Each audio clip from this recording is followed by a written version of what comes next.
অহংকার নিয়ে হিংসা নিয়ে কখনো ভক্তি রাজ্যে প্রবেশ করা যায় না। সবার আগে মলিন হতে হবে, নিজের হৃদয়টাকে মলিন করতে হবে, দুর্বা ঘাসের থেকেও নত হতে হবে। এটাই তো ভক্তের লক্ষণ। তো মহাজন বলছেন, শ্রী গৌরাঙ্গের দুটি পদ যার ধন সম্পদ। আমরা তো সম্পদ মানে এই জগতে যা আছে সেগুলো ভাবি, তাই না?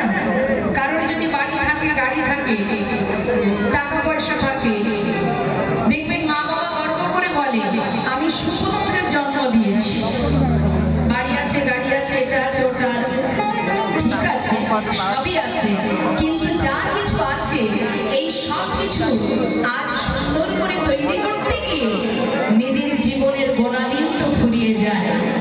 আর সুন্দর মানব জন্ম পেয়ে হরি বলার সময়টুকু পাওয়া যাবে না। সময় করিয়া পথটি ধরিয়া যেবা চলে দ্রুত গতি, সময়ের শেষে অনাশেষে যেন চলে যায় আপন ভাষা। যা করতে হবে সময় থাকতে করতে হবে। সময় চলে গেলে কিছুই হয় না। আপনারা জানেন এখানে সন্ধ্যাবেলায় লীলা কীর্তন আছে, তাই সময় মতো বাহির হয়েছে। সময় মতো না হয়ে যদি অসময়ে বাহির হতেন তাহলে সময় মতো পৌঁছাতে পারতেন। তাহলে জীবনের প্রত্যেকটা মুহূর্ত সবকিছুর পিছনে একটা সময় আছে, সময় ছাড়া কোনো কিছুই